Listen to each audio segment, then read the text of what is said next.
Have you ever tried sports videography or photography? If not, or even if so, here is my story of how I started my sports videography and photography journey this spring.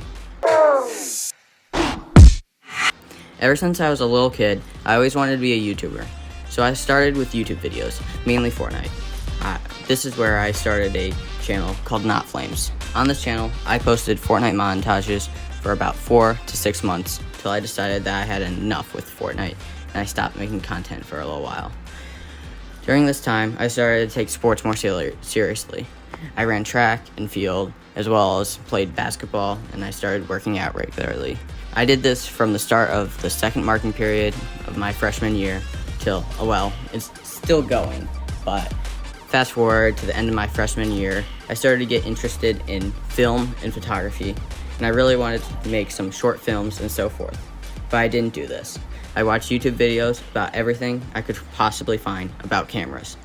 After about 4 months of just watching videos and watching an insane amount of YouTubes about how to use your camera and so on and so forth, I saved up enough money to buy my first camera, the Sony mirrorless ZV-E10, and a telephoto lens to go with it. And I took some pictures at some varsity soccer games this fall and just some random stuff around my house. Like, I wasn't doing anything seriously. I had an account, but it got hacked, so I had to delete it. It was called CW Creatives.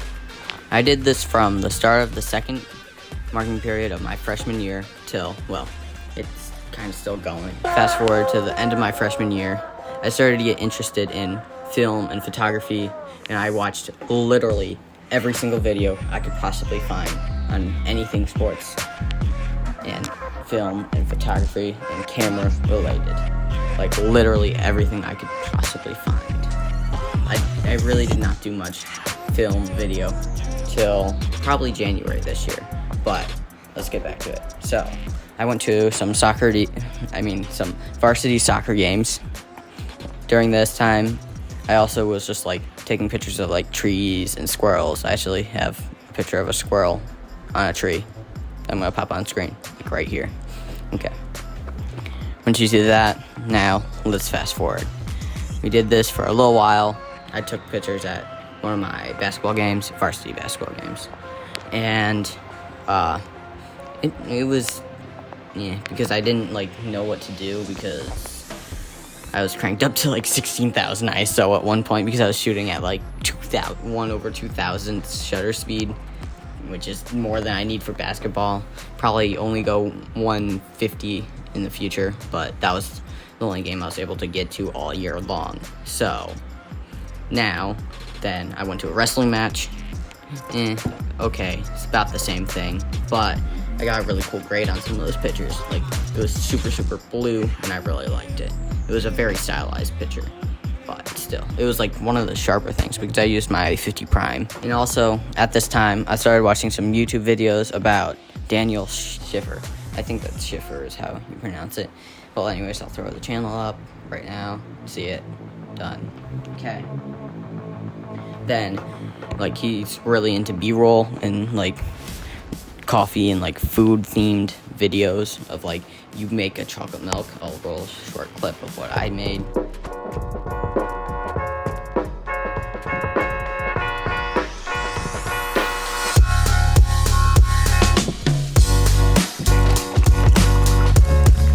Okay, so I made that using inspiration from his videos. I haven't done anything for the past 5 months on that thing because I made 6, but I only posted 3, I think, because I never just finished them. So I made another YouTube video. It was called How to Crack, because I was thinking of something that I could clickbait people on. Did it work? The 23 views say so. 23 views. Ooh. Okay. Anyways, this is the end of my intro. Going. Well, anyways, so let's get into track. Okay, this track season, I've had the opportunity to take pictures and film many prestigious high school track meets. Some of these include the Shippensburg Jack Roddick track meet, Lasagna Invitational, Molly Dry Invitational, District 4 track meet, and the PIAA States. Unfortunately, I waited too long to request a media pass for PIAA States, so I just ended up being like your normal spectator and took some pictures that way. And I tried out using my ND filter on those. They did not turn out well, but I'll put a couple on the screen or scroll through them or something. Anyways, it was just really, really harsh light. That was probably one of the brightest days I've taken pictures on because it was bright. Because I was shooting at, like, I don't know, probably 1/1000 shutter speed, and I had it on ISO auto, but it was only going up to like 160 because I looked through all my Lightroom. They were all raw photos, so the settings were included, and it was all like ISO 160, so that was like really, really low. Anyways, so it turned out being like really extremely like, what's the word? I already used it once. Throw that word up on screen, future me. Anyways, what's next? Oh, baseball. This baseball season, I did not go to many games because my main focus was track and field, because I also run track and field, hence what I said earlier in the video. Okay, I went to basically every home game that my local high school team had. And this baseball season, I did not go to many games, which I'm repeating. Okay, but I did make it to many games. Throughout the season, I experimented with many different angles and positions on the field. Some of these include behind home plate, outside first base dugout, way past first base, like all the way down, way out, like basically out in right field. And then I had way past third base, also, so like basically all the way down left field. And then I did outside the third base dugout and behind home plate, which I already mentioned. Anyways, two of my favorites for this were the outside first base dugout, because you get the person running to first base. And then also, I really like behind home plate. I feel like some of my best pitchers were from behind there, but unfortunately, not every umpire likes having a photographer behind the plate. Note to self, if they asked you to leave, just leave. Note to everyone else too. But at outside first base dugout, I'm able to capture the open side of the right-handed batters, which 90 or whatever, I'll throw up the stat in the pie chart and whatever of, not pie chart, pie graph, of the percentage of lefty to righties or even switch hitters, but most of the time you will see batters hitting righty.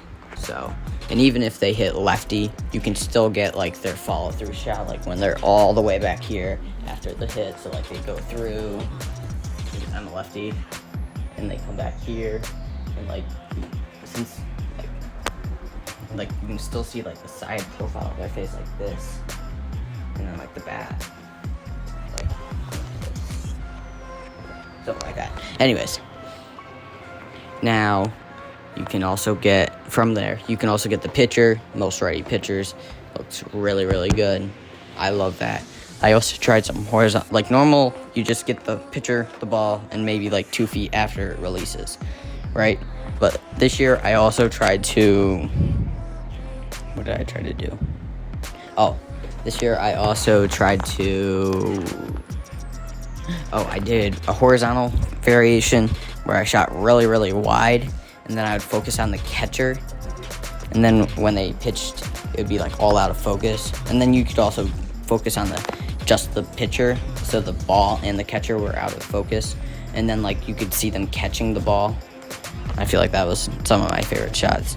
Then at the outside of first base dugout, because when they kick, the umps say, nope, you're done. You kind of get out of there because it's like they're the umps. But then I normally just go to the outside first base dugout, and I'm able to capture the open side of right-handed batters again. And then I can also capture them running down to first base. You can also get the open side of lefties. Yeah, the open side of lefties, and then the outside of righties, which is a really cool picture, which I'll throw some up just to like show you an example. And that was all I got to in my scripting, so hope you had a good time. I see you. We out. AC Media out. Peace.